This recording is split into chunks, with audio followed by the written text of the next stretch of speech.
Hola, ¿qué tal? Mi nombre es Diego Martínez Carrera y soy estudiante en Políticas Públicas de la Universidad Autónoma Metropolitana, Unidad Lerma. Soy Brian Lisandro Felipe Romero, soy estudiante de la Universidad Autónoma Metropolitana y estudio la licenciatura de Políticas Públicas. Buen día, profesor y compañeros. Mi nombre es Moisés Octavio Guerra Martínez. Soy estudiante de la licenciatura de Políticas Públicas en la Universidad Autónoma Metropolitana. Mis compañeros y yo desarrollaremos 15 preguntas conjuntamente. La primera pregunta es la siguiente. ¿Cuál es la concepción que hace Rousseau sobre la esclavitud? Primeramente, Rousseau nos menciona que puesto que ningún hombre tiene por naturaleza autoridad sobre su semejante y puesto que la fuerza no constituye en algún derecho natural, eh, quedan solo las convenciones como base de toda autoridad legítima. Esta respuesta fue sacada de la página 8, párrafo 3 del libro del contrato social de Rousseau. Además, que desde cualquier punto de vista que se consideren las cosas, el derecho de esclavitud es nulo, no solamente porque es legítimo, sino porque es absurdo y no significa nada. Las palabras esclavo y derecho son contradictorias y se explican mutuamente.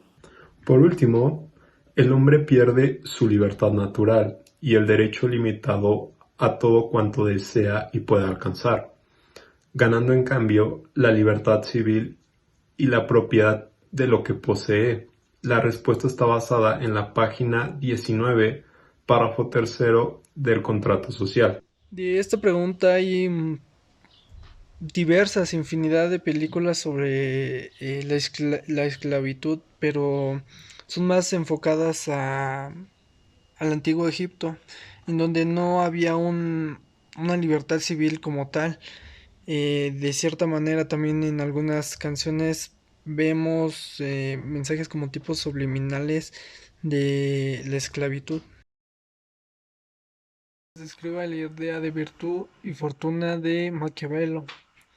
Virtud es la capacidad de adaptación al cambio. Es la persona que sabe qué hacer, además de que es la habilidad de disponer de los recursos necesarios para objetivos e imponerlos. Esta respuesta está sustentada en la clase del profesor Astorga, Maquiavelo y la política como técnica. Hora 2, minuto 2, segundo 6. Retomando sobre la clase del profesor Astorga sobre Maquiavelo, también nos menciona que es una habilidad de ejercicio de poder y no es conocimiento. Más que nada es la habilidad de disponer de los recursos necesarios para lograr objetivos importantes. La fortuna, comprendida como un elemento de buena o mala suerte, es mencionada por Maquiavelo constantemente en alguna de sus obras. Dicho elemento le llega a resultar molesto o fastidioso debido a su naturaleza, ya que no tiene una concepción lógica. En el poema de los Capitoli, Maquiavelo expone lo siguiente de la fortuna. Su natural poder domina todo, siempre es violento su total imperio, y muchos la llaman omnipotente, porque cualquier humano en esta vida tarde o temprano su poder siente. Esta inconstante e inestable diosa a menudo al indigno sienta en el trono donde jamás permite a quien merecer. Ella dispone el tiempo a su manera. Ella te sube al cielo o bien te entierra sin piedad o sin leyes ni razones. La idea de virtud se relaciona a un famosísimo enunciado que dice solamente sobreviven los que se adaptan. Esto también lo podríamos relacionar con un hecho musical que cada músico o banda tiene que evolucionar su tipo de música debido a las nuevas generaciones. ¿Cuál es el derecho natural para Hobbes? Para Hobbes, la libertad de cada hombre tiene de usar su propio poder como él quiera para la conservación de nuestra propia naturaleza. Es decir, de su propia vida, y por consiguiente para hacer todo aquello que su propio juicio. Además de que la razón se considere como una parte de los medios para lograr ese fin. Hay una película muy famosa que se llama 3000 antes de Cristo y en esa película hay un claro ejemplo de una lucha por la conservación. De hecho, hoy en día lo vemos con animales salvajes que luchan para una conservación de ellos mismos, de su propia naturaleza. ¿Por qué el derecho político se asocia al contrato social de Rousseau? Porque Rousseau determina que el derecho político está aún por nacer, y es de presumir que no nacerá nunca. Han pasado casi 3 siglos de que se escribió esta magnífica obra, y en la actualidad tampoco se ha logrado encontrar este derecho político. Rousseau nos dice que el contrato social es primero. Toda norma se fundamenta en un acuerdo político, es decir, toda ley tiene su fundamento en un acuerdo o en un desacuerdo político. ¿Qué es la libertad para Locke? Es importante especificar que la libertad individual se da con el liberalismo inglés y dicha idea va a romper con siglos de predominio de Aristóteles, así como ideas y argumentos de Hobbes. Por ello, Locke concibe o entiende la libertad como un hecho individual, es decir, la subjetividad individual. Para Locke, lo individual va tomando una gran relevancia en el mundo político moderno. Este es el ejemplo. Con respecto a nuestras películas y canciones favoritas, en general, la idea de libertad individual se encuentra completamente inmersa en todas estas, especialmente en nuestras canciones, ya que estas colocan al individuo como el centro de atención. En ellas, lo social pierde relevancia. Por esto, consideramos que es mentira lo que se dice hoy en día, de que el Estado siempre quiere someter las libertades individuales. Un ejemplo de ello es nuestra Constitución actual, ya que dicho documento comienza por las garantías individuales. Primero está el individuo y luego la sociedad. Se debe garantizar lo individual, pero nunca por encima de lo social y viceversa. ¿Quién es el soberano en Hobbes? Primeramente, es importante mencionar que el Leviatán de Hobbes es una contradicción constitutiva, ya que dicho ente es concebido como un poder o una fuerza soberana que se encuentra por encima del individuo. Esto quiere decir que es un poder superior a la persona. Sin embargo, la imagen del Leviatán está constituida al mismo tiempo por la comunidad, es decir, por un conjunto de individuos. El Leviatán, entendido como el soberano, es un monstruo bíblico, pero también es un conjunto de individuos. Esto quiere decir que la colectividad construye al Estado. Por ello el Estado es la posibilidad de comunidad. Nuestra respuesta está sustentada en la clase de Hobbes, así como en las páginas 36 de la parte 2, 63 de la parte 4 de Leviatán. El soberano es juez de lo que es necesario para la paz y la defensa de sus súbditos. Eso está sustentado en la página 63, párrafo 4 del libro Leviatán. Además de que la fuente del honor civil está en el mismo estado y depende de la voluntad del soberano. Igual esta respuesta está sustentada en la página 36, párrafo 2 del libro Leviatán. ¿Por qué leer las tragedias de Sófocles ayuda a comprender el Estado moderno? Porque dichas tragedias establecen justamente los parámetros de la política. Es por medio de las tragedias que se presenta una política. Estas tragedias nos describen claramente cómo el ser humano es un ser contradictorio, ya que en las tragedias aquellos hombres Sófocles los describía como honorables, valientes, que daban la vida por sus ideales, por su familia y por su comunidad. Sin en cambio, en la actualidad aquel ser que ya no se hace responsable de sus actos, no es leal en la sociedad ni sabe luchar por sus ideales. Hacer política en la actualidad no es lo mismo que hacer política en la antigüedad. Sin embargo, ¿qué asociaciones y diferencias haya usted? A la política en la antigüedad era concebida en los griegos como una herramienta para tratar asuntos de interés públicos. Solo podían participar los hombres libres, aquellos que tenían resuelto eloicos, que habían superado sus patos y por ende actúan según su logos. Las personas que estaban en el poder eran los que tenían más sabiduría y eran capaces de estar en el poder y conducir por un buen camino a una nación. Sin en cambio, en la actualidad están las personas que son menos capaces, que además solo persiguen intereses personales en sus políticas y además estas son las peores, pues no ven por el bien de los ciudadanos. La política, al ser producto y actividad del hombre, está construida por momentos no racionales. Mucho de lo que permea en asuntos políticos no es racional. Por ello, antes de estudiar a la política, primero se debe analizar al hombre.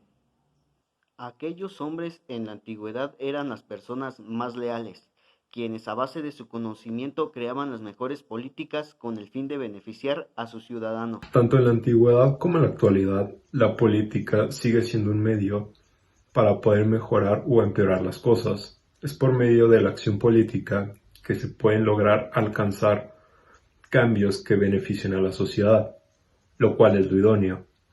Nuestra respuesta está sustentada en la clase de Aristóteles. Con respecto a nuestras películas y series favoritas, la idea de hacer política en algunas de ellas difiere completamente de lo que entendían los griegos.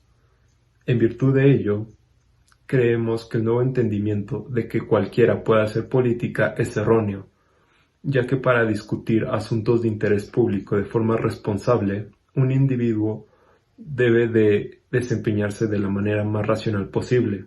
No debe de estar sometido ni por sus vicios ni por sus pasiones. Con base en la tragedia de Edipo, explique por qué, al querer actuar correctamente, comete un error. En la tragedia de Edipo existe una constante que persigue al protagonista, es decir, al mismo Edipo. Dicha constante es el destino. En las tragedias griegas el destino jugaba un papel muy relevante. El destino es inevitable, ya que su resultado es inalterable. No importa qué hagan los personajes de dichas tragedias y al final su destino siempre los alcanzará.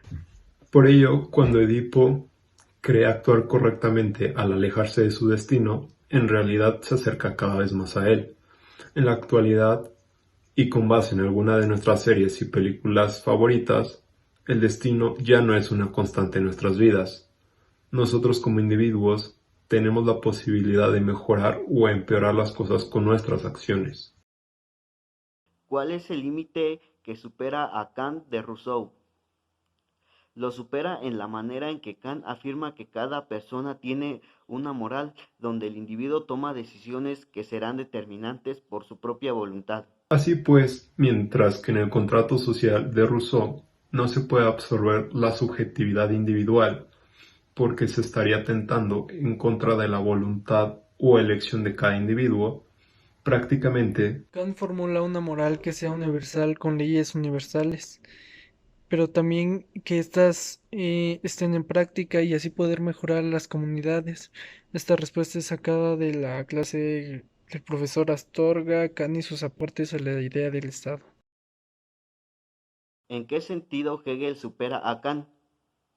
El absoluto es la resolución de la subjetividad personal con el objeto percibido y con el objeto pensado. esto hace que Hegel supere la metafísica de Kant, pues el estado hegeliano es la posibilidad de las libertades individuales y los acuerdos colectivos. Debido a esto, el Estado garantiza la libertad de la subjetividad individual y una idea comunitaria de vivir en colectividad. El absoluto resuelve contradicciones constitutivas de vivir en colectividad. El absoluto resuelve contradicciones constitutivas del sujeto y el objetivo. Esta respuesta es sacada de la clase grabada de Hegel y el Estado como eticidad. Hegel superando a Kant.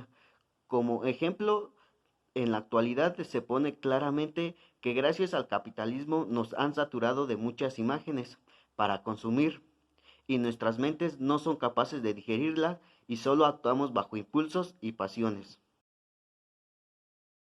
¿Qué es lo trascendental en Kant? La idea más trascendental de Kant es justamente el modelo de conocimiento que construyó. En dicho modelo supera y fusiona al mismo tiempo las dos líneas epistemológicas más importantes de su tiempo, es decir, logra fusionar tanto el empirismo inglés como el racionalismo continental. Este es el ejemplo. Con respecto a nuestras canciones y películas favoritas, nos percatamos que especialmente en las canciones, las cuales en su mayoría son del género pop o electrónico, únicamente están presentes aspectos del empirismo, es decir, dichas canciones se basan principalmente en que el conocimiento se crea a partir de la percepción de lo sensible. Estas nos dan a entender que lo que vemos o sentimos es lo real. Conserva algunos aspectos de ambas, pero al mismo tiempo añade algo nuevo que no se encontraba en ninguna de las dos. El empirismo conserva el principio de todo conocimiento real, se crea a partir de la experiencia, por medio de la percepción de los sentidos, como Locke conserva del racionalismo el principio de la mente funciona aplicando conceptos propios de a priori. Es decir, el principio de la mente funciona aplicando conceptos independientes de la experiencia y previos a ella. Por ello, según Kant, el conocimiento es real y objetivo. Se basa en la aplicación de estos conceptos a las sensaciones registradas por los sentidos. Esta respuesta está sustentada en la clase de Kant. ¿Cuáles son las principales contradicciones en Rousseau? Primeramente, es importante mencionar que Rousseau fue un individuo que vivió con demasiada culpa. Tuvo una infancia bastante inestable donde sufrió mucho. Su madre muere a los 9 días de nacido, por lo que crece con demasiadas carencias en lo social y en lo económico. Dicho evento explica las relaciones tan caóticas que experimentaría con las mujeres tiempo después. Rousseau abandonó a 5 de sus hijos. Por la culpa de sus acciones, escribió su obra titulada Emilio, el cual es un tratado sobre cómo educar a los infantes. Y es aquí donde vislumbra o existe una contradicción constitutiva, ya que Rousseau abandonó a sus hijos. Sin embargo, escribe Emilio, un tratado que expone justamente el cómo educar a los hijos. Este es el ejemplo. Con respecto a nuestras películas, nos percatamos que en todas ellas los personajes tienen ciertas contradicciones. Dichas contradicciones son muy variadas y se presentan de diferentes maneras. Llegamos a la conclusión de que estas son completamente naturales, ya que justamente como seres humanos nos construimos de una esencia profundamente frágil y contradictoria, demostrándolo por medio de nuestras acciones. Otra contradicción que podemos encontrar en la obra de Confesiones de Rousseau, ya que se hace una autoexploración analizándose sin piedad. Ahí admite que está arrepentido de haber abandonado a diversas mujeres e hijos. Las respuestas están sustentadas en la clase de Rousseau. ¿Qué papel juega la propiedad en la construcción del Estado moderno? La propiedad privada en el Estado moderno tiene una relevancia enorme. Esto es así ya que para Hobbes el Estado era comprendido como un ente absoluto, en donde la persona como individuo perdía relevancia. El Leviatán era concebido como una entidad regulatoria que se comía a lo individual. Para Locke, en cambio, como ya se mencionó, lo individual va tomando una gran relevancia dentro del mundo político moderno. Por ello plantea que la propiedad privada es fundamental frente al Estado. Para Locke, uno de los primeros derechos naturales es el de la propiedad individual. Esto quiere decir que la única razón por la que los hombres entran en sociedad es para preservar la propiedad privada. La propiedad privada es importante para este autor, porque es un lugar físico en oposición al Leviatán de Hobbes. Ya que es un espacio donde dicho ente superior no puede ejercer un poder arbitrario, es decir, dicho espacio que quedan garantizadas ciertas situaciones en las cuales el Estado moderno no debe intervenir. Nuestra respuesta está sustentada en la clase de Hobbes y de Locke. La propiedad privada tiene una gran relevancia dentro de nuestras películas, canciones y series favoritas. Es un elemento fundamental en todas ellas, al grado de que simplemente no existirían si no estuviese implícita la idea de propiedad privada. Esto nos permite reconocer el papel tan importante que tiene la propiedad privada dentro del Estado moderno. ¿Qué es el absoluto en Hegel? Hegel encierra toda realidad, es todo, y fuera de él no hay nada. Por tanto, este yo absoluto no tiene objeto. De otro modo, no encerraría toda realidad, pero una conciencia sin objeto es impensable. Incluso si yo mismo soy el objeto. En cuanto me hallo necesariamente limitado, aunque sea en tiempo, por tanto no soy absoluto. También, en otro apartado nos menciona que lo absoluto no debe ser concebido, sino sentido e intuido. Y este no es el concepto, sino el sentimiento y la intuición de lo que debe llevar la voz cantante y lo que debe enunciarse. Página 61, párrafo 2. Fenomenología del espíritu. Por último, el espíritu es el absoluto pensándose. El absoluto es el ser, y esto lo retoma de Fichte. Las respuestas están sustentadas en la clase de Hegel. En la actualidad, estas nuevas generaciones se sienten muy especiales y se sienten el centro de todo, y por tanto ellos piensan que no hay nada fuera de ellos, fuera de su mismo entorno. Eso se relaciona con el absoluto de Hegel.